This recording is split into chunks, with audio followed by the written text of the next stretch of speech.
honra da sua presença. Bem-vindo, meu amigo. Aleluia. Boa noite a todos, graça e paz. Quem está alegre, diga amém. Quem está amém, diga alegre. Querido, eu quero que você faça a melhor cara de crente que você puder para o irmão que está sentado ao lado. E faz assim uma cara bem profética e fala para ele: papai vai te pegar de jeito. Você crê nisso? Vira para o outro irmão, fala: nesses dias de campanha, o Senhor vai tocar a sua vida. Você crê mesmo nisso de verdade? Amém. É uma alegria estar com vocês. É sempre um prazer poder servir o corpo de Cristo da mesa do Senhor. Mas quando a gente está encontrando, revendo amigos, eu tenho sempre uma alegria especial. E fico muito feliz, pastor Ricardo, ter reconciliado comigo, voltado a me trazer na igreja. Realmente eu queria expressar minha gratidão, dizer que eu amo você, eu amo o Vasco e eu odeio o Flamengo. Eu odeio o Flamengo. Irmãos, por favor. Eu só estou tentando melhorar o nosso relacionamento. Me perdoe por isso, tá bom? Eu hoje tirei até uma foto com uma caneca dizendo que sou Vasco, sei lá o que é o nome daquela blasfêmia. Quer dizer, daquela... E estou muito feliz de rever meu amigo pastor Getúlio, até porque a gente se encontrou hoje, ele nem precisou ministrar libertação na minha vida. Quer dizer que isso é muito especial, que você ainda é meu docinho. Só faltando fazer assim, calma, mano. Queridos, eu quero compartilhar algo com vocês que nesse ano de 2012 foi uma palavra e uma direção profética de Deus para mim. Eu quero continuar me movendo dentro desse princípio no ano de 2013. E eu quero que você abra, por favor, a sua Bíblia no livro de Tiago. Livro de Tiago, no capítulo 4.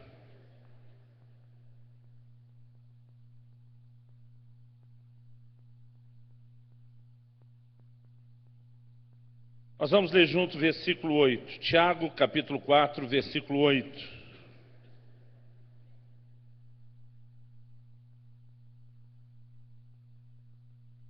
Quem achou, diga amém. O texto diz assim: chegai-vos a Deus, e Ele se chegará a vós outros.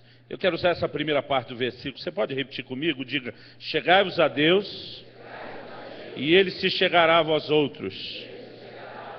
Vira para o crente ao seu lado, faz de novo aquela cara bem bonita, né, de crente, fala para ele: chegai-vos a Deus, e Ele se chegará a vós outros. Não, vamos falar isso na linguagem mais simples. Fale assim para ele: se você se chegar a Deus, Deus se chegará a você. Amém? Meu Pai, eu clamo nessa noite graça do Senhor. Eu clamo o mover do Teu Espírito Santo no coração de cada um dos meus irmãos e irmãs neste lugar. Eu quero te pedir que o Senhor nos leve além da nossa limitação, tanto para comunicar como para receber a Tua palavra, e que o Senhor possa realmente nos conduzir àquele lugar de entendimento espiritual, de compreensão sobrenatural da Tua palavra, dos Teus princípios. Eu oro que a verdade do Senhor resplandeça no nosso íntimo, que haja, ó Deus, de fato, iluminação, revelação da parte do Senhor, para que possamos nos mover, ó Deus, com convicção sobre os princípios da Tua palavra. Pai, nós queremos desde já te agradecer pela certeza, ó Deus, de que podemos provocar e produzir um ano melhor. Ó Deus, nós clamamos no nome de Jesus, que esses dias sejam de fato dias proféticos, que possam, ó Deus, nos conduzir num trilho onde possamos de fato gerar manifestações maiores do Senhor nas nossas vidas. Em nome de Jesus. Amém. Se você crê e concorda, diga amém. Amém. Querido, eu quero compartilhar com vocês um princípio que eu passei a chamar de a reciprocidade de Deus. Há uma lei na Bíblia, e eu creio que isso é uma lei espiritual, é uma lei de reciprocidade. E eu fui procurar no dicionário, irmão, a melhor definição para reciprocidade. E eu descobri no dicionário que reciprocidade é o ato de ser recíproco. Não resolveu muita coisa, né? Então eu fui buscar a definição de recíproco. Significa aquilo que se dá ou se faz em recompensa de coisa equivalente, mútua. Nós podemos chamar de mutualidade. Deus está dizendo o seguinte: se você se aproxima de mim, essa palavra foi traduzida aqui, chegar, no original grego ela significa literalmente se aproximar, ela significa abordar, ela significa chegar perto. E Deus está dizendo: se você se aproxima de mim, eu me aproximo de você. Ou seja, Deus vai agir de forma recíproca. Se por outro lado, em vez de me aproximar de Deus, eu me distancio de Deus, Ele vai se distanciar de mim. Essa lei de reciprocidade, querido, precisa ser entendida. Eu creio que antes do homem se converter, até a salvação, podemos dizer assim, o homem é tratado por Deus de forma diferente como Ele tratou o Criador. A Bíblia diz que Deus nos amou quando nós ainda éramos seus inimigos. A Bíblia diz: onde abundou o pecado, abundou a graça. E nós podemos ver um Deus que Ele tratando o homem de uma forma muito diferente da maneira como Deus o trata. Mas a partir do momento que o homem é reconciliado com Deus, reconectado com Deus e passa a caminhar com Deus, nós vamos ver repetidas vezes na Bíblia a afirmação dessa lei de reciprocidade, de que a maneira como Deus me trata é diretamente proporcional à maneira que eu trato. E eu entendo, querido, que é importante que a gente compreenda esse princípio, porque tem gente que fica esperando algumas coisas acontecerem por si, alguns desejam que Deus, por sua vez, faça, as coisas acontecerem, e a maioria de nós, às vezes, não entende, querido, o quanto nós podemos decidir aquilo que nós vamos experimentar da parte de Deus. Eu creio que é importante que a gente consiga mensurar essa verdade, porque eu acredito que essa lei de reciprocidade, querido, ela vai afetar o meu relacionamento, as minhas conquistas. Ela não vai necessariamente afetar o plano e o propósito de Deus para mim. Tem coisas que Deus planejou para a minha vida e não necessariamente para a sua. Tem coisas que Deus planejou para a sua vida e não necessariamente para a minha. Que tipo de ministério, que tipo de dons, o lugar aonde Ele deseja nos colocar. Mas em se falando, querido, de relacionamento com Deus e de conquistas, e é principalmente essa dimensão das conquistas que eu quero mexer, além do relacionamento com Deus. Aquilo que eu e você podemos alcançar tanto no Senhor, como através dEle no próximo ano. Eu creio que nós precisamos entender essa lei de reciprocidade. Então a primeira verdade, querido, que eu quero assim fundamentar para você pela palavra, diz respeito ao trato de Deus conosco. Eu acredito que a nossa atitude determina como é que Deus vai nos tratar. Você pode repetir isso? Diga para o irmão ao seu lado, fala: sua atitude determina como é que Deus vai te tratar. Em 1 Samuel 2,30, Deus diz assim: eu honro aqueles que me honram, mas aos que me desprezam eu desprezarei. Isso é reciprocidade. Sua atitude de honra determina que Deus vai te tratar com honra. Sua atitude de desprezo determina que você vai ser desprezado por Deus. Quem decidiu, querido, a manifestação da honra ou do desprezo de Deus para comigo, não foi Deus de forma isolada. Isso não anula, querido, de forma alguma a soberania de Deus. Não quer dizer que Deus, está aí só para reagir às minhas atitudes, mas Ele, na sua soberania, é que decidiu que as coisas seriam assim. E a Bíblia está cheia de princípios, querido. Eu estou longe de tentar te mostrar todos, mas eu quero ler vários versículos para que você possa ver que ao longo da Bíblia essa revelação é forte. Abra sua Bíblia, por exemplo, em Levítico, no capítulo 26, nos versículos 23 e 24. Levítico 26, nos versos 23 e 24.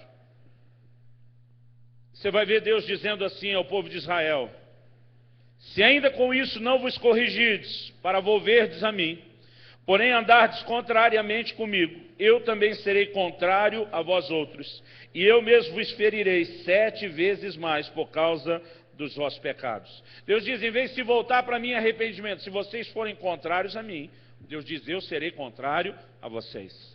Assim como a Bíblia diz: se eu me achegar a Deus, Ele se achega a mim. Se eu honrar, Ele me honra. Se eu desprezar, Ele me despreza. Aqui Deus está dizendo: se você for contrário para comigo, eu serei contrário para com você. Essa lei de reciprocidade, querido, ela define o trato de Deus a partir da nossa atitude. Em 2º livro de Crônicas, no capítulo 15, 2º livro de Crônicas, no capítulo 15,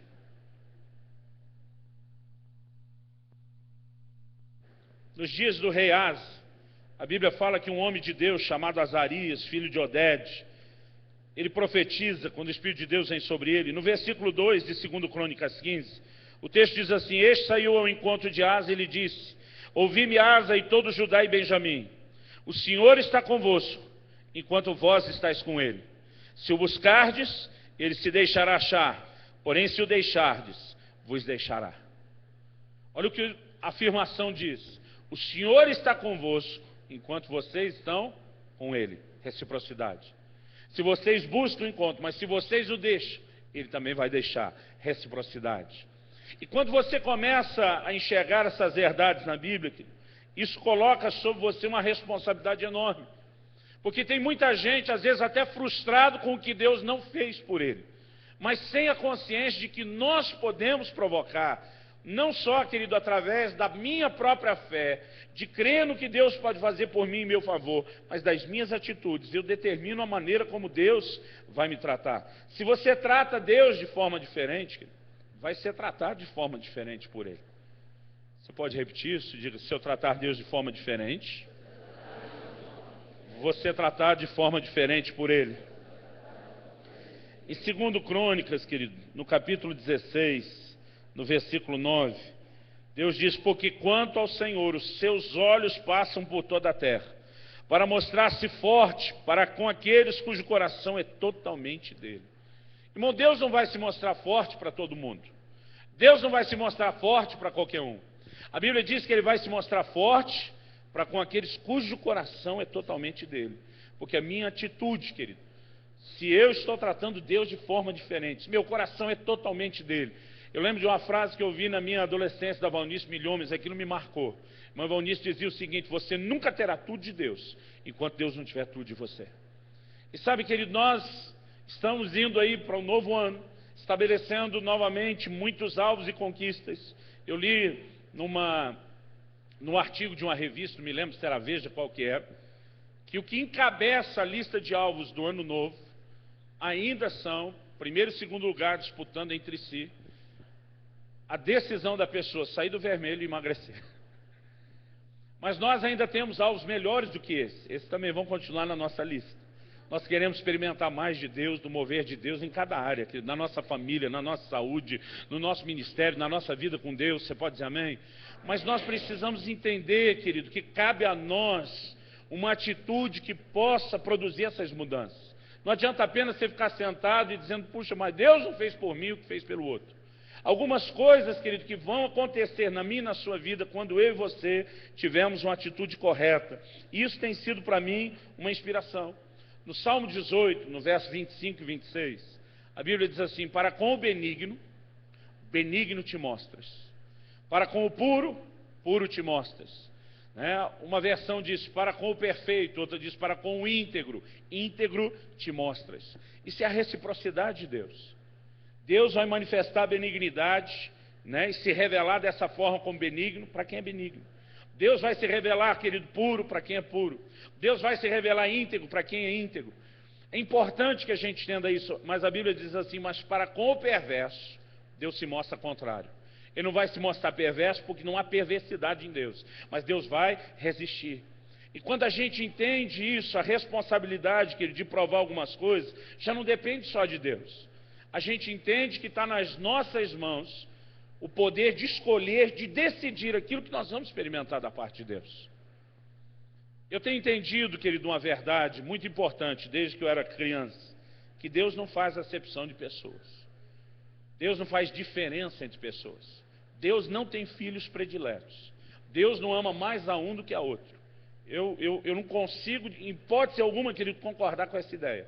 A menos que o filho predileto seja eu posso abrir uma exceção. Mas, se não, querido, nem pensar. Agora, apesar de saber que Deus não faz acepção de pessoas, eu descobri na Bíblia que Deus faz acepção de atitudes. Ele faz diferença de atitudes. Por exemplo, abra sua Bíblia comigo no livro de Êxodo, no capítulo 30, a partir do versículo 12. Deus estabeleceu uma oferta. Era uma oferta especial, diferente de qualquer outra. É chamada uma oferta de resgate. Quando se fizesse o recenseamento, Deus disse: se você Se vocês não querem que haja praga, vocês têm que obedecer isso. E um dos pecados de Davi no seu recenseamento foi não ter obedecido esse princípio, e a consequência que se manifestou foi essa praga. Deus diz assim no versículo 13 de Êxodo 30: todo aquele que passar ao arrolamento dará isso, metade de um ciclo, segundo o ciclo do santuário. Este ciclo é de 20 geras. A metade de um ciclo é oferta ao Senhor. Qualquer que entrar no arrolamento de 20 anos para cima, dará oferta ao Senhor. Olha o versículo 15. O rico não dará mais de meio ciclo, nem o pobre menos, quando derem oferta ao Senhor para fazer expiação pela vossa alma. Diga comigo, o rico não vai dar mais e o pobre não vai dar menos. Irmãos, em toda a Bíblia, as ofertas elas estão relacionadas com as posses das pessoas. Por exemplo, quando um pai ia consagrar um filho recém-nascido, se ele não tivesse posse para sacrificar um cordeiro, ele poderia apresentar lá 2 rolinhas, 2 pombinhos, era a oferta do pobre. Quando os pais de Jesus consagram Jesus no templo, a Bíblia diz que foi essa oferta que fizeram, o que indica que a família não tinha muitas posses. Normalmente, querido, Deus sempre diz, olha, você oferta de acordo com as suas posses. 1 Coríntios 16, cada um contribua conforme a sua prosperidade. O tempo todo a Bíblia trata a oferta dessa forma, mas essa única oferta é diferente.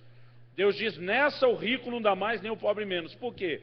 Essa oferta, querido, do recenseamento, a oferta de resgate de cada um, ela falava do valor que cada pessoa tem. E para Deus, o rico não vale mais, nem o pobre menos, nem vice-versa. Cada um diante de Deus, cada um de nós tem o mesmo valor. Você pode dizer amém? Eu não sei você, irmão, mas eu fico empolgado, porque cada vez que eu vejo um crente sendo abençoado, eu digo para Deus, o Senhor não tem filho predileto.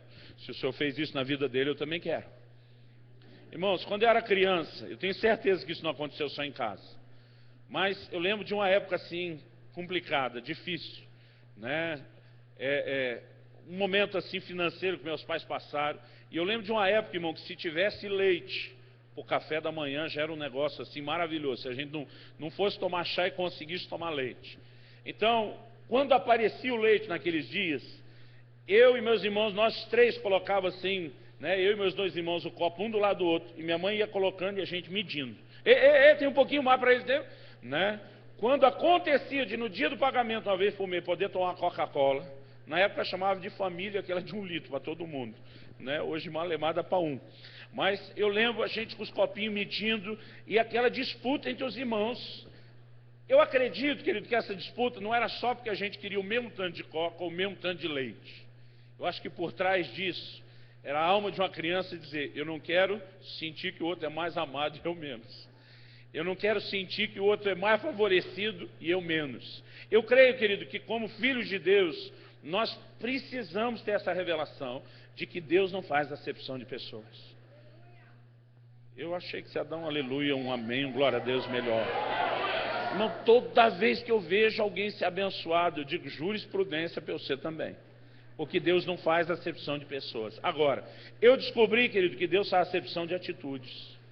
Você chega no Novo Testamento, e quando a oferta não diz respeito ao valor que cada um tem, você vai ver lá em 2 Coríntios 9,6, Deus dizendo, o que semeia pouco vai colher pouco. O que semeia muito vai colher muito. E obviamente não está escrito, mas a conclusão é lógica, quem não semeia não vai colher.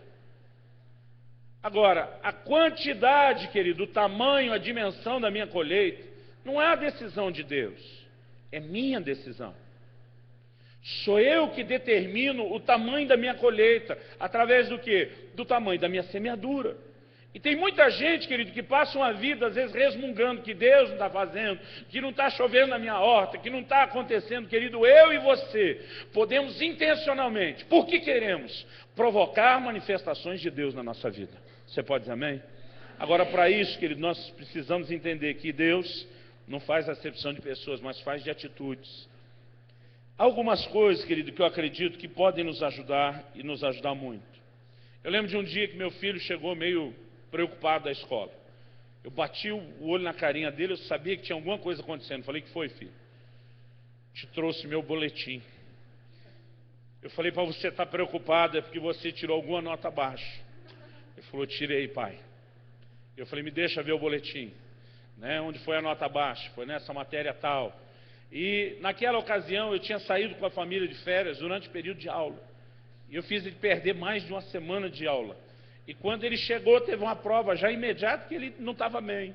Eu lembro que eu falei, filho, dessa vez a culpa não é sua. Se essa matéria, se essa prova que nós conversamos, né, papai assume a responsabilidade, você vai ter que dar um gás daqui para frente. Ele fez uma cara de alívio. Eu falei, mas filho, vamos deixar claro uma coisa. Você não precisa ter a nota máxima para você ter meu amor, para você ter meu respeito, para você ter valor diante de mim. Eu falei, filho, eu te amo, porque você é meu filho. Independente da sua performance na escola. Se você tirar 10, eu vou te amar o mesmo tanto. Se você tirar 5, eu vou amar o mesmo tanto. Se você tirar 0, eu vou amar o mesmo tanto. Eu falei, então não precisa me preocupar com a nota. Eu falei, não é bem assim.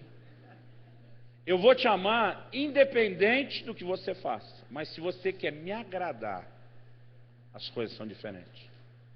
A Bíblia, querido, fala que todos nós somos amados de Deus. Mas a Bíblia fala a respeito de nós agradarmos a Deus. Porque embora todos os filhos de Deus sejam igualmente amados por Ele, nem todos estão agradando a Deus. E por conta disso, querido, muitas coisas não são experimentadas na vida de muita gente, mesmo que ele seja tão amado quanto o outro. E a gente precisa entender essa diferença.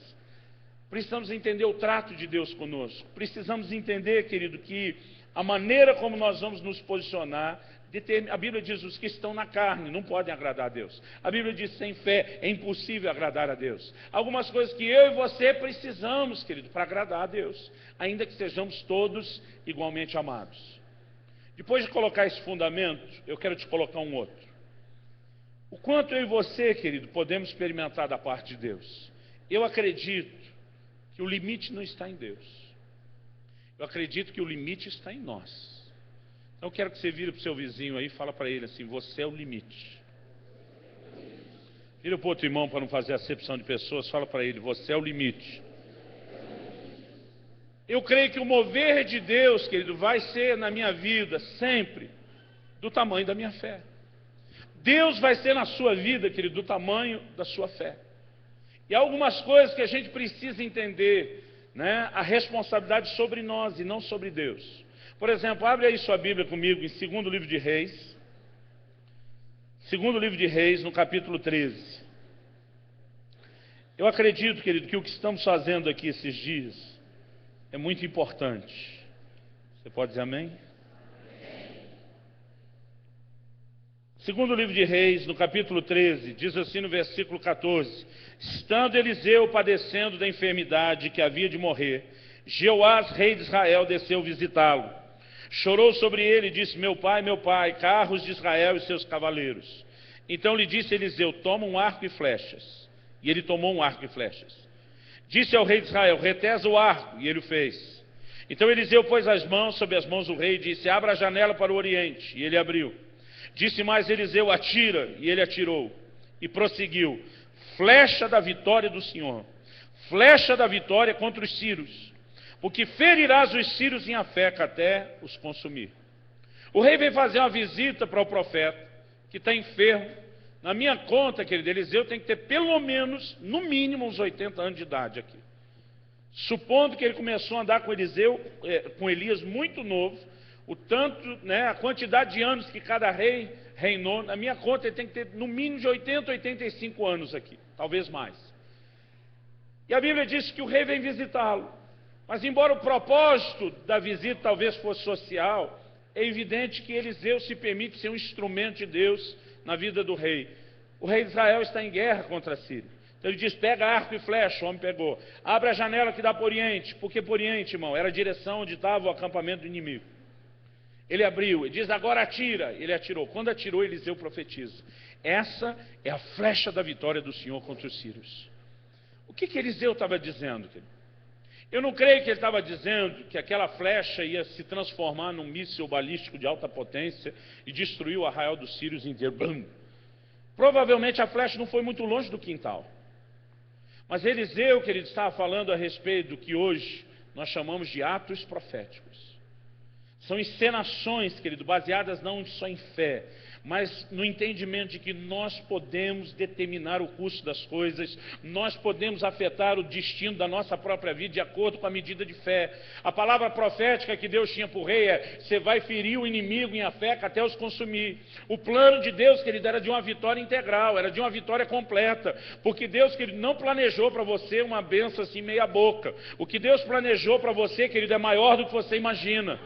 Agora, nós precisamos nos alinhar com o propósito de Deus. Naquela hora que ele diz, é a flecha da vitória do Senhor, ele está mostrando que aquela encenação toda é profética. Aí Eliseu vira para ele, olha comigo aí no versículo 18, disse ainda, toma as flechas, ele as tomou. Então disse ao rei de Israel, atira contra a terra. E o texto diz assim, ele a feriu 3 vezes e cessou. Por que mandou atirar no chão? Querido, eu creio de todo o meu coração que o rei de Israel entendeu que isso era um ato profético. Eu não acho que ele pensou que tinha um sírio escondido debaixo da areia, né, e que tinha que acabar com o inimigo ali. Ele entende que é um ato profético. Só que ele dá 3 flechadas e para. Quando ele parou, olha o que diz o versículo 19. Então o homem de Deus se indignou muito contra ele. A Bíblia diz não só que Eliseu se indignou, mas se indignou muito contra ele. Disse, 5 ou 6 vezes deverias ter ferido. Então feririas os sírios até os consumir. Qual era a palavra profética? Você vai ferir o inimigo até o consumir. Ele diz, então tinha que ser 5 ou 6. Ele diz, agora você só vai ferir os sírios 3 vezes. Irmão, quem decidiu a quantidade de vitórias que teria? Foi Deus ou foi o rei de Israel? O rei de Israel. Deus estava dizendo, minha provisão para você é de vitória plena, completa. O que é ferir até consumir, querido? Normalmente, quando o inimigo perdia algumas poucas batalhas, como era o caso de 3, ele retrocedia, se recompunha, fortalecia e voltava a ser um problema. Agora, com 5 ou 6 vitórias, jamais os sírios teriam se recuperado. E quando você lê o texto bíblico, querido, olha comigo o versículo 25. Jeoás, filho de Jeoacás, retomou as cidades das mãos de Ben-Hadad, que este havia tomado das mãos de Jeoacás, seu pai, na guerra. 3 vezes Jeoás o feriu e recuperou as cidades de Israel. 3 vezes, querido. A palavra de Deus está dizendo. Agora, quem decidiu que ia ser só 3 vitórias? O próprio Jeoás. Porque Deus vai ser na sua vida, querido, do tamanho da sua fé. Tem muita gente, querido, que não está experimentando o que Deus pode fazer porque simplesmente não consegue ter uma atitude de fé. Ou se conforma com muito pouco. Tem gente, querido, aceitando muito pouco, né, daquilo que Deus tem e está satisfeito com aquilo. Querido, tem uma mulher na Bíblia que me inspira. É aquela mulher sirofenícia, cananeia. Quando ela chega para Jesus pedindo socorro, Jesus parece não dar a mínima para ela. Ela insiste, vem, se prostra diante dele. Eu creio que imaginando, agora vai. E ele diz, mulher, não é lícito tomar o pão dos filhos e entregar aos cachorrinhos. Jesus está dizendo, eu fui enviado primeiro às ovelhas perdidas da casa de Israel. Os israelitas, na pessoa de Abraão, têm uma aliança com Deus, são parte da família. Você, como gentia, pode até entrar na casa, frequentar a casa, mas você não é parte da família. Jesus faz a analogia dizendo, ó, o cachorrinho entra, faz parte todo dia, mas não está na mesma posição dos filhos. Poxa, a maioria de nós teria saído talvez frustrado e até aborrecido com Jesus. E chamou de cachorro, né? Eu não sei o que eu e você, que ele teríamos feito. Eu sei o que aquela mulher fez. Ela olha para Jesus e diz, é verdade, não é correto tomar o pão dos filhos e dar aos cachorros. Ele diz, mas cá entre nós, os cachorros comem das migalhas que caem da mesa. Ela estava dizendo, eu não estou tentando usurpar o lugar dos filhos, não estou tentando competir com eles, mas está dizendo, cá entre nós, Jesus, os filhos não estão aproveitando tudo que você está dando.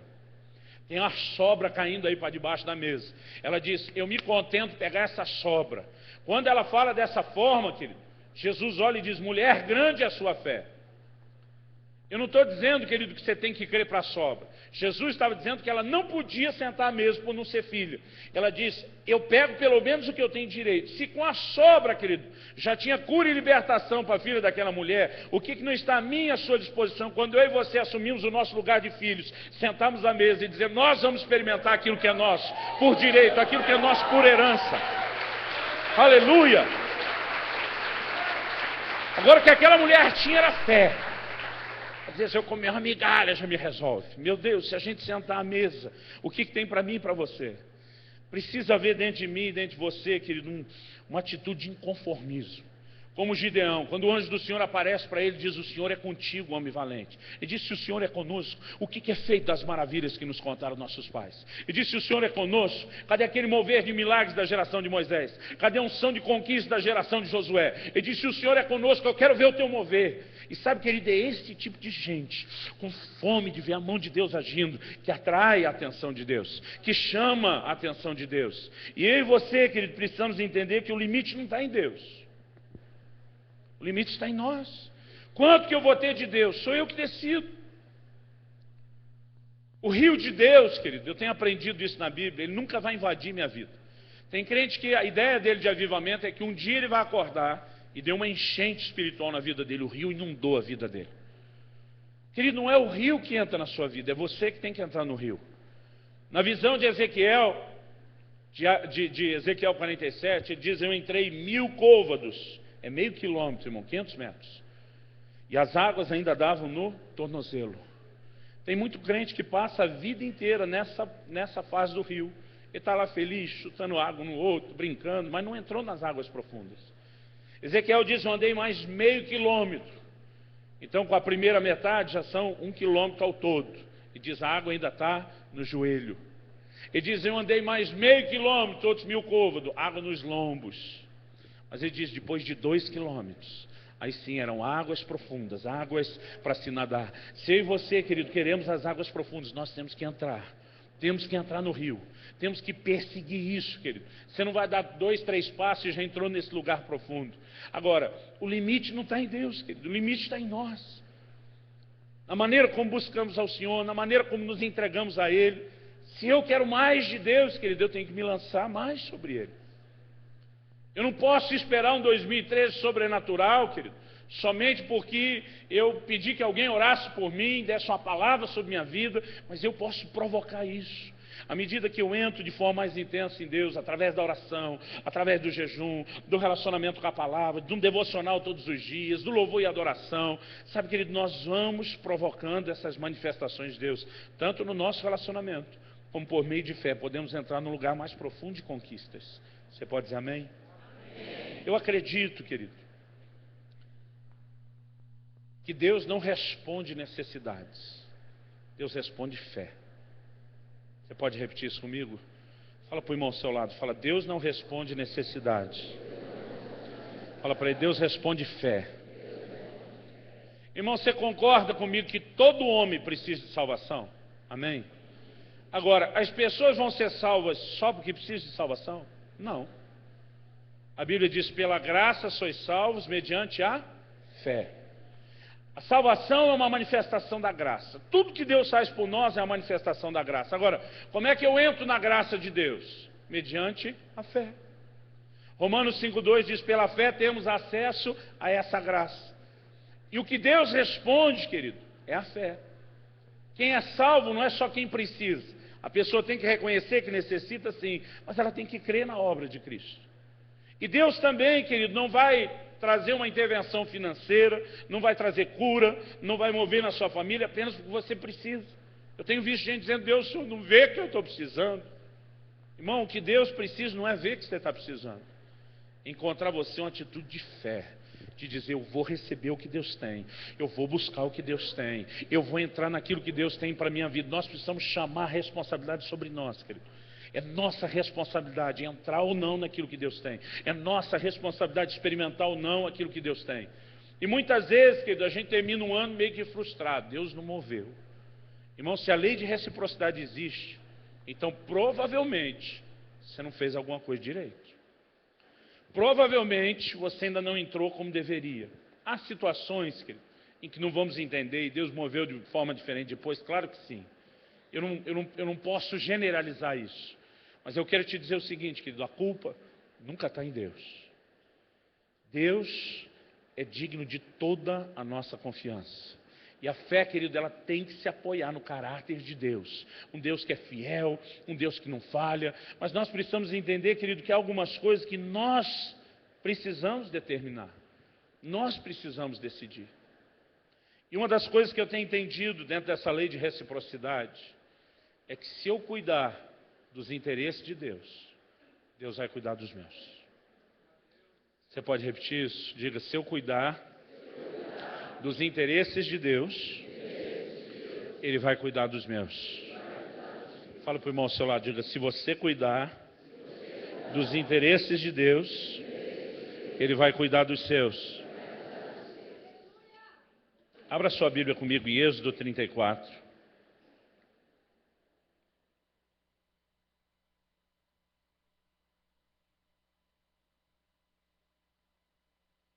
Êxodo 34, verso 24. Uma das coisas que Deus determinou, quando a nação de Israel, depois de ter saído do Egito, perambulado pelo deserto, enfim, acaba entrando em Canaã, a terra da promessa. Deus diz, olha, 3 vezes no ano, todo mundo vai comparecer diante de mim para me adorar. Vamos ler o texto? Deus diz, porque lançarei fora as nações de diante de ti e alargarei o teu território. Ninguém cobiçará a tua terra, quando subires para comparecer na presença do Senhor teu Deus, 3 vezes no ano. Então tinha a festa da Páscoa, tinha a festa dos tabernáculos e tinha a festa do Pentecostes. Obrigado, tinha esquecido completamente. Deus diz, nessas 3 ocasiões, todo homem na nação inteira tem que comparecer perante mim em Jerusalém. Agora, irmão, vamos pensar. Os israelitas estão entrando em Canaã, possuindo a terra. Há inimigos à volta, não só dos lugares que eles ainda vão conquistar, mas alguns que eles botaram para correr e estão querendo retomar o território. Como que 3 vezes no ano, todos os homens abandonam suas terras e vão para Jerusalém? Se você pensar estrategicamente falando, do ponto de vista militar de quem está em guerra, isso é uma loucura. Deixar a nação inteira desprotegida, desguarnecida. Mas Deus diz, nessas 3 vezes ao ano, quando todo homem subir diante de mim para me adorar, Deus diz, ninguém vai cobiçar sua terra. O que Deus está dizendo? Quando você vier cuidar dos meus interesses, eu vou cuidar dos seus. Se você decidir me obedecer, eu vou cuidar da sua terra. Eu vou defender a sua terra. Enquanto você estiver diante de mim, ninguém vai se meter com você, nem com as suas coisas. Irmãos, essa revelação, ela tem que estar no nosso coração. Ela precisa entrar no nosso coração. Porque dentro da lei de reciprocidade, se eu cuido dos interesses de Deus, Deus vai cuidar dos meus. Por que eu estou dizendo isso? A desculpa de muita gente, querido, para não se envolver mais no reino de Deus, é sempre a sua correria. Não sei aqui, mas lá em Curitiba, pelo menos, pastor, não tenho tempo, pastor, não posso. Querido, vamos liderar uma célula, pastor, está difícil. Vamos discipular, vamos cuidar de gente, vamos evangelizar, pastor, não tenho tempo para nada. E eu acho engraçado, querido, a forma como alguns crentes tratam, porque a grande comissão de Jesus, querido, ela não é uma grande sugestão. Ele não sugeriu, olha, seria bom, caso vocês entendam que em algum momento seja importante, evangelizar, fazer discípulos. Não é uma sugestão que ele deu, é uma comissão, é uma ordem. Vamos pensar algo. Eu creio que o problema de muito crente é que em vez dele adaptar a sua vida ao reino de Deus, ele quer adaptar o reino de Deus à sua vida. E esse tem sido um problema, querido, no Evangelho. Quando um traficante se converte, você concorda comigo que ele se transforma numa nova criatura? Seu passado foi perdoado, não há mais condenação. Você concorda comigo? Passa a ser uma nova criatura. Mas você concorda comigo que agora, esse ex-traficante que é nova criatura, você concorda que ele vai ter que mudar de ramo? Vai ter que ter um outro negócio para ele? Vender cocaína gospel não dá. Você concorda que vai ter que mudar de ramo? Que ele vai ter que fazer um ajuste? Quando a garota de programa se converte, graças a Deus, querido, o sangue de Jesus é suficiente para limpar o pecado e o passado de qualquer um. Essa moça se torna uma nova criatura, lavada, remida pelo sangue de Jesus. Agora, você concorda comigo que ela vai ter que mudar de ramo? Que não dá para ela servir a Deus, estar dentro do reino de Deus e manter a mesma profissão. Agora, a minha pergunta, querido, a um profissional liberal, a um empresário, mesmo empregado, se você tem um estilo de vida que não tem tempo para obedecer uma ordem de Jesus, talvez você tenha que reprogramar seu estilo de vida. Talvez não, com certeza você tem que reprogramar, querido, a sua vida. Porque você não pode desobedecer uma ordem com essa desculpa. Mas a verdade, querido, é que Deus não quer sacrificar eu e você. Eu tenho visto gente, querido, que decidiu trabalhar um pouquinho menos para honrar Deus. Impressionante o que Deus faz. Quase em frente de casa tem um espetinho. Você já comeu lá? Getúlio já comeu lá naquele espetinho do Boqueirão, não? Quando eu levo vocês num lugar melhor também, né? É verdade. Mas pensa num camarada, querido, que cresceu, prosperou, está ganhando dinheiro, é o dono daquele espetinho. Eles são adventistas, e eles acreditam que eles não podem trabalhar no sábado, em hipótese nenhuma, que é tão sagrado como nos dias do Velho Testamento. Não é a forma como nós acreditamos. Colossenses 2 fala que ninguém vos julgue por causa de dia de festa, lua nova ou sábado, diz assim, que são sombras de bens vindouros. Mas porque ele tem essa luz, e ele entende que é desse jeito, ele decidiu que às 6 horas da sexta-feira, ele fecha o espetinho dele, e ele só reabre nas 6 horas do sábado. Irmão, eu não sei se aqui tem essa fé, mas a sexta-feira é o dia do tal do happy hour. É o dia que a turma sai para comer. Ele decidiu que ele não ia ter bebida sendo vendido no lugar dele, a não ser suco e refrigerante. E todo mundo falou, você está louco, com um negócio desse você vai quebrar. Irmão, eu não conheço ninguém ganhando dinheiro vendendo espetinho naquela cidade como aquele camarada. Sabe por quê? Quando você cuida dos interesses de Deus, Deus vai defender os seus.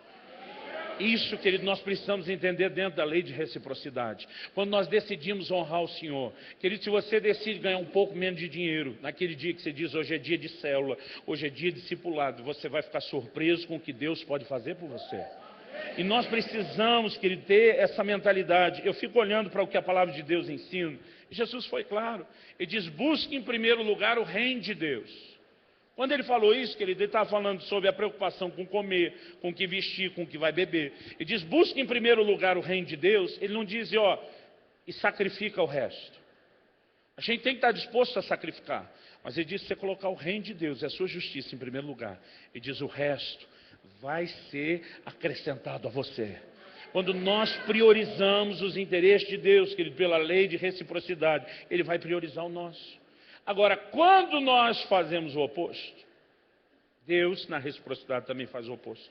Abre sua Bíblia comigo em Ageu, livro do profeta Ageu, no capítulo 1. Teve uma época, querido, em que eu tinha dificuldade de entender essa afirmação de Ageu. Eu, particularmente, achava que Deus estava fazendo birra, que estava assim de pirraça, tipo uma criança teimosa, né? Emborrado com o povo de Israel. No versículo 6, Deus diz assim, tendes semeado muito e recolhido pouco, comeis, mas não chega para fartar-vos, bebeis, mas não dá para saciar-vos, vestivos, mas ninguém se aquece. E o que recebe salário, recebe-o para pô-lo num saquetel ou num saco furado.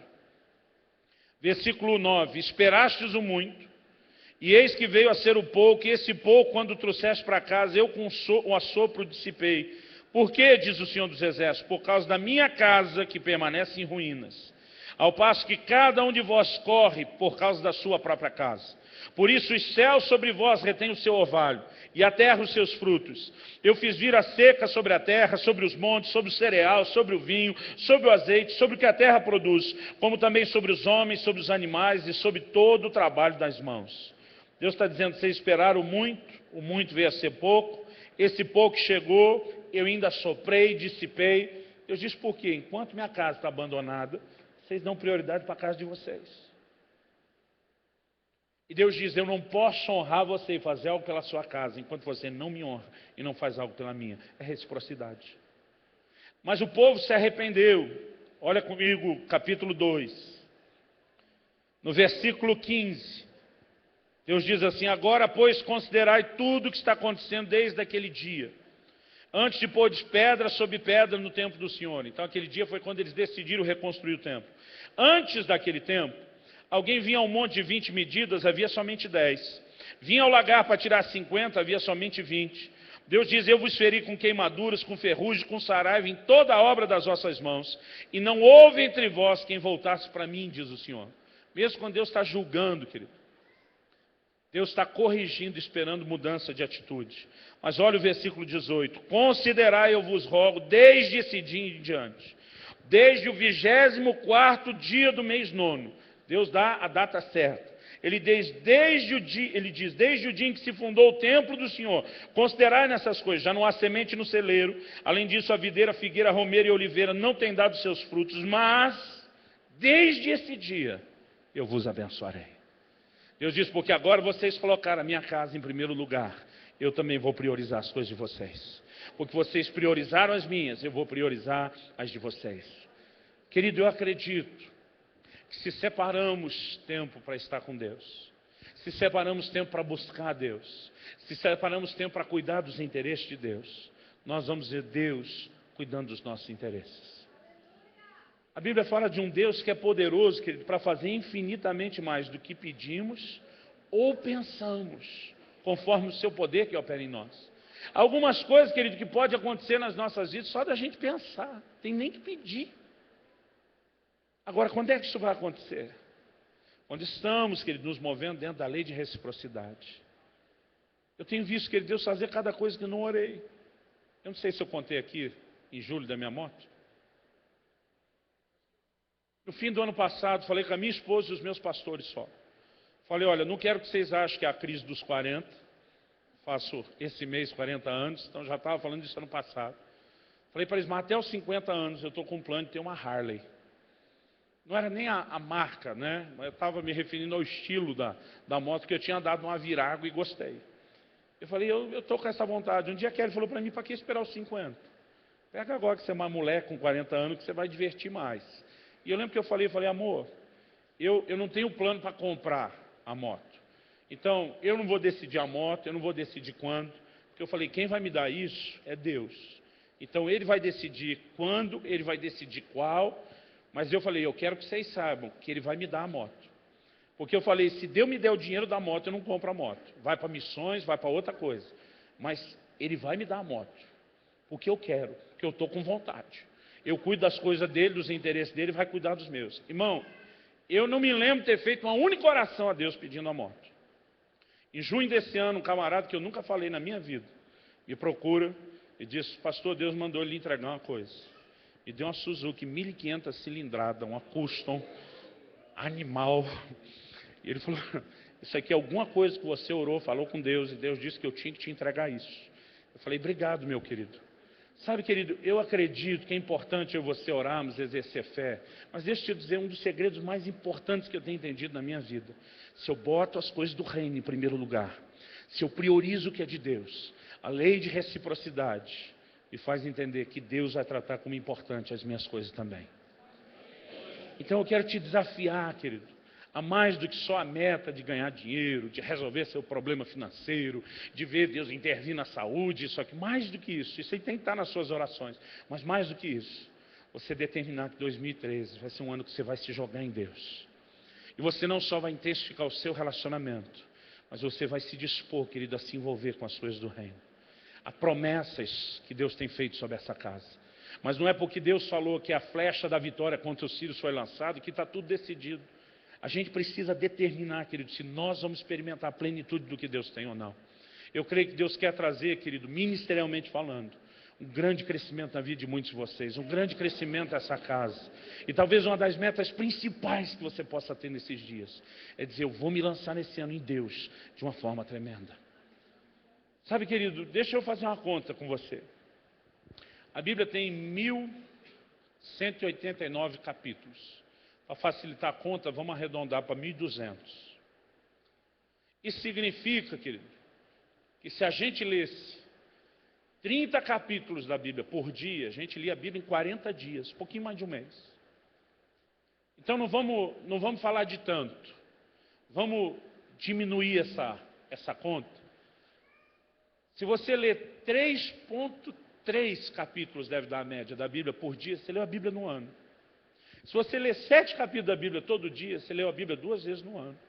Se você ler 10 capítulos da Bíblia todo dia, você lê a Bíblia 3 vezes no ano. Tem crente que faz 20 anos que é crente e nunca leu a Bíblia. Agora, querido, me diga, quanto tempo você realmente precisa para separar, para estar com o Senhor, para ler a palavra de Deus, para ter um momento devocional desse? Não é muita coisa. Mas, querido, nós não queremos dar nada para Deus. Queremos que Deus dê tudo para a gente. A gente não tira tempo para orar. A gente muitas vezes acha perda de tempo se envolver demais com as coisas da igreja, onde você não vai ver lucro nisso. Agora, se nós priorizamos as coisas de Deus, nós vamos ficar impressionados com o que essa lei de reciprocidade vai produzir. Meu desafio para você, querido, eu creio que eu não estou só ensinando princípio, eu creio que é um veio profético nisso que nós estamos falando nessa noite. Você pode ter um ano como você nunca teve antes, pode ser o melhor ano da sua vida, pode ser um tempo de manifestações de Deus como você nunca viu, mas você não pode ficar esperando que Deus faça isso sozinho. Você precisa entender que está sobre os seus ombros a responsabilidade de decidir até onde você vai e o quanto você experimenta. Você pode dizer amém? Você recebe essa palavra em nome de Jesus? Vamos ficar em pé. Gostaria que nós orássemos. Oi? O Ricardo perguntou quantas vezes seu filho já leu a Bíblia. Meu filho Israel está com 14 anos de idade, querido. Ele já leu a Bíblia 10 vezes. Ele está agora na 11ª. Ele lê 7 capítulos da Bíblia por dia. Agora nas séries ele falou, pai, estou dobrando para 14, que eu quero ler, né, em 3 meses. Sabe, nós podemos, querido, nos dedicar um pouquinho mais. Nós podemos, querido, ofertar um pouquinho mais. Talvez você tenha que comer uma pizza a menos, um sanduíche a menos. E eu não estou falando só de ofertar na igreja, querido. Sabe, muitas vezes a gente perde a oportunidade de semear na vida de pessoas que estão perto da gente. E semear, para mim, querido, não é só enxergar necessidade. É lógico que a gente tem que ter uma visão de prover quem tem necessidade. Mas às vezes, querido, Deus quer até que você honre alguém por alguma coisa. A Bíblia fala de honrar os pais. Às vezes a gente não quer nem fazer um sacrifício financeiro pelos pais. Mas as nossas atitudes, querido, elas determinam como nós vamos ser tratados. E eu quero te desafiar, querido, em nome de Jesus, a dizer, eu vou romper com os meus limites. Eu vou além. Eu decido experimentar mais de Deus nesse ano de 2013. Em nome de Jesus. Amém? Eu gostaria que você começasse a orar, falar com Deus, aí no seu lugar. Eu creio que há detalhes do que Deus vai fazer na nossa vida, que é decisão soberana dele. Por exemplo, a Bíblia diz que o Espírito Santo distribui os dons conforme lhe apraz. Eu não vou decidir o dom, ele decide. Mas a intensidade com que eu vou mover no dom, isso sou eu que decido. Tem a ver com a minha resposta, tem a ver com a minha entrega. Tiago diz, vocês estão dizendo hoje ou amanhã, iremos a tal cidade, negociaremos, ganharemos dinheiro. Vocês deveriam dizer se o Senhor quiser. Não sou eu que decido aonde eu vou estar. Eu não mando em Deus, querido. Deus governa a minha vida. Mas no lugar onde Deus decidiu que eu esteja, eu posso me determinar a viver uma intensidade do mover de Deus na minha vida que é diferente. Eu não estou dizendo, querido, que nós damos ordens em Deus, de forma alguma. Mas Deus, na sua soberania, na sua grandeza, Ele decidiu que Ele iria agir em reciprocidade com as nossas ações. Então nós precisamos entender, querido. Jesus disse, tudo que você quer que os homens te façam, faça você a eles. Você quer ser amado, querido? Você tem que amar. Você quer ser respeitado? Você tem que respeitar. Você quer ser abençoado? Você tem que abençoar. Você quer ser bem cuidado? Aprenda a cuidar bem. Todas essas coisas, querido, elas têm a ver com a nossa atitude, com a nossa entrega. Eu quero que você comece a falar com Deus, que você coloque sua vida diante de Deus, que você possa, nesse momento, talvez dizer, Deus, eu realmente reconheço que talvez eu não esteja me entregando como deveria, eu não estou me lançando naquilo que o Senhor tem como deveria, mas eu quero tomar uma decisão aqui hoje. Eu não vou dar 3 flechadas no chão apenas e parar. Eu quero ir além, eu quero entrar na plenitude da provisão, do propósito de Deus para mim. Comece a falar com Deus, querido. Pai, eu oro nessa hora que o Teu Espírito vivifique a Tua palavra no íntimo de cada um de nós. Ó Deus, para que não seja só um discurso, uma palestra que meus irmãos tenham ouvido. Eu oro que a Tua palavra, vivificada pelo Espírito Santo, nos desafie, nos leve a entender, ó Deus, aquilo que o Senhor tem para nós. Eu oro, Espírito Santo, por aquela aplicação Tua personalizada no íntimo de cada um. Ó Pai, nós queremos entender algumas coisas que na nossa vida de fato precisamos ajustar, mudar, porque hoje, aqui nesse ambiente profético, nós queremos, ó Deus, tomar decisões, nós queremos fazer declarações de fé, nós queremos começar a dar flechadas no chão e decidir que nós vamos além. Uma vez que Deus tem mais para nós não vamos nos contentar com pouco nem com menos. Pai, nós queremos provar aquilo que o Senhor tem para as nossas vidas. Espírito Santo, traz, ó Deus, um desafio de fé no coração de cada um dos meus irmãos. Ajuda-nos a entender, ó Deus, aonde temos falhado, aonde temos errado, aonde podemos, ó Deus, agir com mais intensidade. Talvez alguns precisem de uma atitude mais firme de fé. Ó Deus, talvez outros precisam de uma decisão de entrar mais firme e profundamente no Teu rio. Talvez, ó Deus, precisamos mudar a maneira como estamos tratando o reino e as Tuas coisas com pouco caso. Ó Deus, não importa a necessidade, mas nós clamamos a Tua graça para entender isso e para mudar isso, pelo poder de uma escolha, pelo poder de uma decisão hoje. Em nome de Jesus. Em nome de Jesus. Fala com Deus, querido. Fala com Deus agora.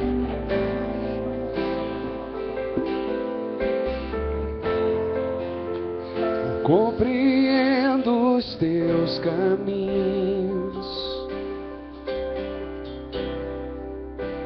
mas Te darei a minha canção. Doces palavras Te darei.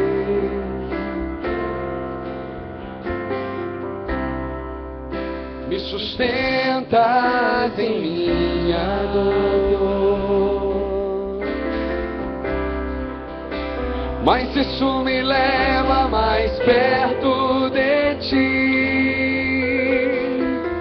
mais perto dos Teus caminhos.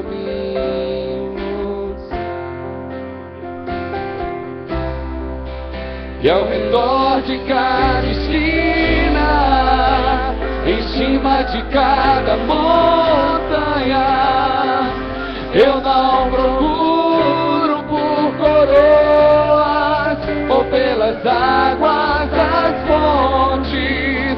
Desesperado eu Te busco, frenético acredito que a visão da Tua face é tudo que eu preciso, e Te direi que vai valer a pena,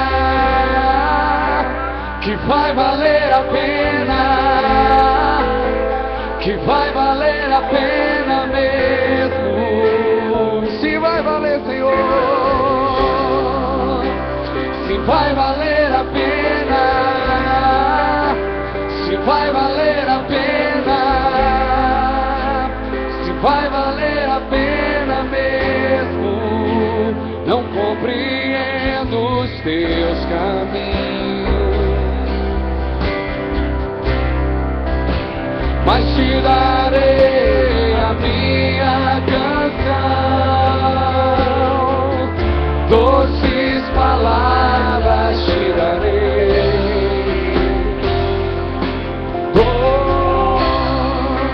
Me sustentas em minha dor, mas isso me leva, Senhor, mas isso me leva Senhor, mais perto dos Teus caminhos. E ao redor de cada esquina, em cima de cada montanha, eu não procuro por coroas ou pelas águas das fontes. Desesperado eu Te busco, frenético acredito que a visão da Tua face é tudo que eu preciso, e Te direi que vai valer a pena, se vai valer a pena, se vai valer a pena mesmo.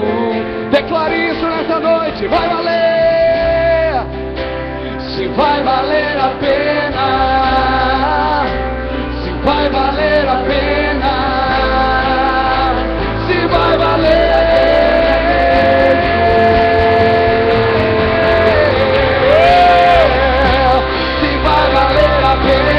Coloque sua vida no altar de Deus. Coloque esse ano de 2013 no altar de Deus. Porque não haverá entrega ou sacrifício que não vale a pena, querido. A palavra de Deus diz que nós devemos ser sempre abundantes na obra do Senhor, sabendo que no Senhor o nosso trabalho não é vão. Vai valer a pena toda entrega, toda rendição, toda dedicação, toda consagração sua ao Senhor. Coloque sua vida hoje no altar de Deus. E decida, querido, que você vai mais longe. Decida que você vai mais fundo em Deus. É a sua hora de dar quantas flechadas você escolher. Mas lembra que a sua escolha determina aquilo que você vai experimentar. Oh Deus, abre os nossos olhos nesta noite.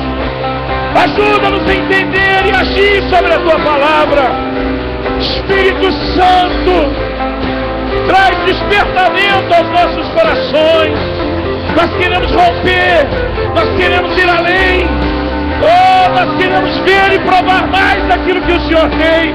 Nós queremos fazer nossa parte. Oh, ajuda-nos, Senhor. Ajuda-nos.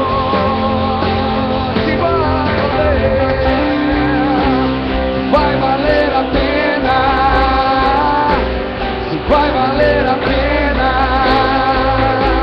se vai valer a pena mesmo. Eu quero ouvir você dizer isso nessa noite. Se vai valer a pena, oh Senhor, se vai valer a pena mesmo.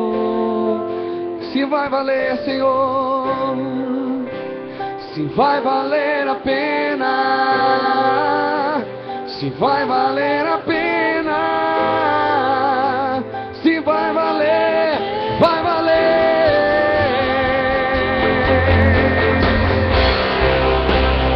Vai valer a pena.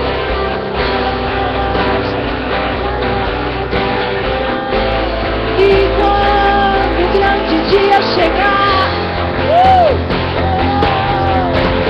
quando o grande dia chegar,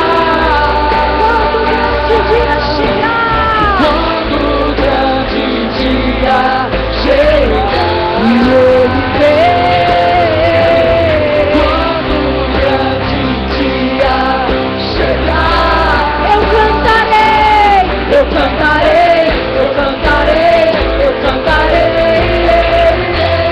Senhor, valeu a pena. Senhor, valeu a pena. Senhor, valeu a pena. Senhor, valeu a pena mesmo. Eu cantarei.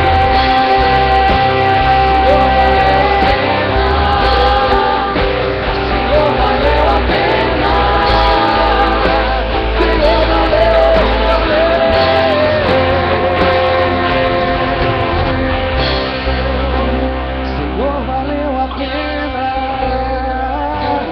Senhor, valeu a pena.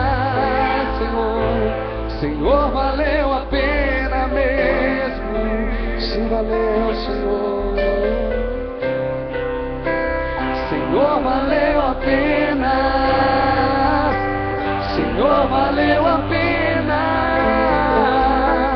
Senhor, valeu a pena mesmo.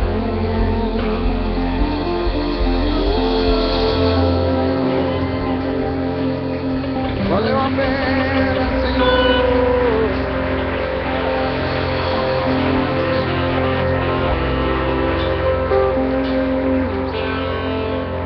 Senhor Jesus nos ensinou uma oração nós vamos encerrar essa noite cantando essa oração.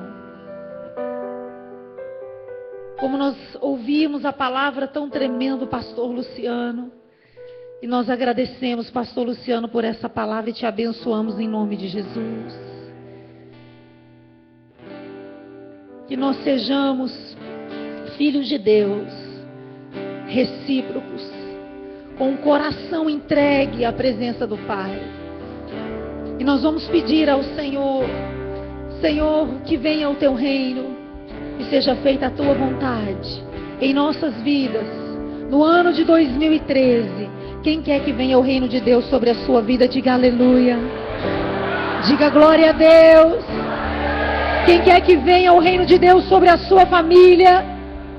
Quem quer que venha o reino de Deus sobre o seu ministério? Aleluia. Então diga isso ao Senhor nessa hora. Pai, tu que estás no céu. Antes da gente cantar, o pastor Luciano falou ali para mim algo que eu pedi para Deus usá-lo para falar. Porque é o que eu estou querendo. Eu falei, Deus, usa o pastor Luciano. Ele não entregou no eis que te digo, mas ele chegou ali para mim e falou, olha, eu sinto que 2013 vai ser um ano na igreja de frutificação tão grande. O que a gente falou ontem, irmãos? Que nós vamos entrar nós estamos no rio e nós estamos achando a correnteza, né? E a gente vai só boiar e Deus vai levar a gente. Eu tenho orado aqui por anos e anos, está registrado no céu, eu indo para lá e para cá, porque eu só oro andando, dizendo, Deus, levanta líderes, Deus, envia trabalhadores.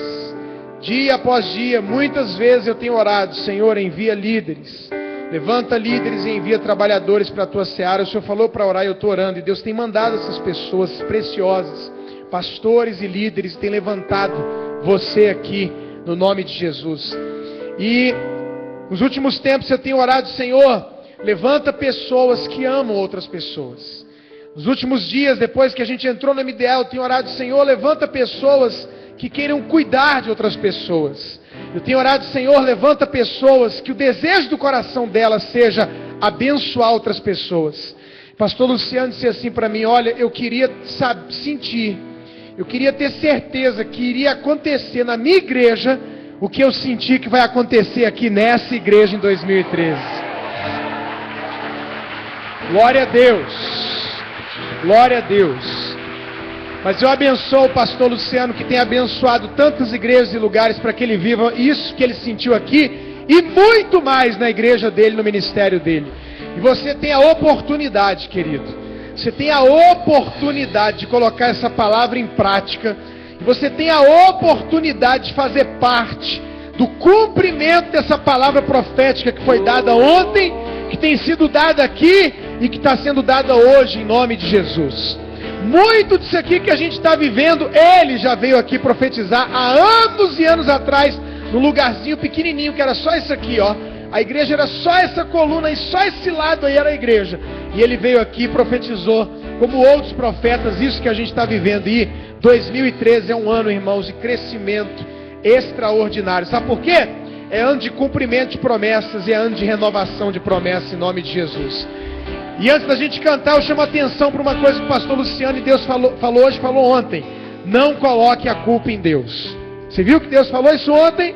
E falou isso de novo hoje. O texto da palavra é: de que se queixa o homem mortal, queixe-se cada um dos seus próprios pecados. Não coloque a culpa em Deus nem em ninguém. Assuma a sua parte no nome de Jesus, amém? Diga assim comigo: Jesus, conta comigo, eu me entrego totalmente, e eu sei que o Senhor também vai se entregar a mim. Vamos cantar essa música em nome de Jesus.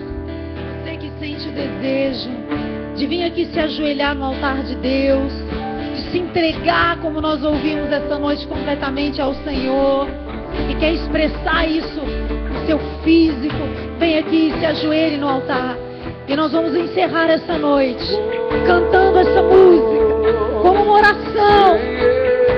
Aquele que reina, aquele que reina, aquele que reina.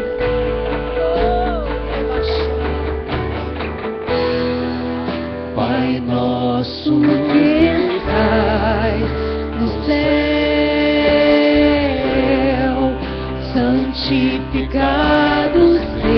seja teu nome. Pai nosso que estás no céu, santificado seja teu nome. Santificado seja neste lugar, santificado seja neste lugar, santificado seja neste lugar, santificado seja. Permaneça teu reino inabalável, que venha e permaneça teu reino inabalável, que venha e permaneça teu reino inabalável, que venha e permaneça.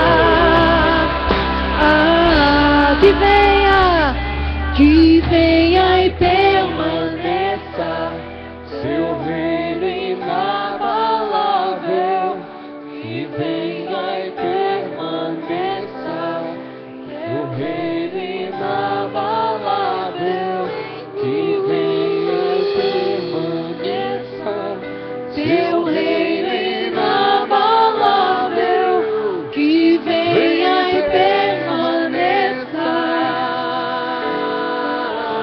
Teu é o poder, teu é o poder, toda a glória para sempre. Teu é o poder, toda a glória para sempre.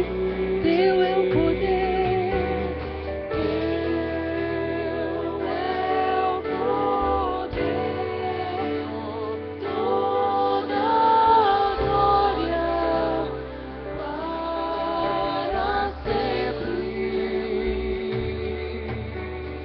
Teu é o poder, toda a glória para sempre. Diga ao Senhor. Teu é o poder, toda a glória para sempre. Teu é o poder, toda a glória para sempre. Que venha e permaneça teu reino inabalável, que venha e permaneça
Oh,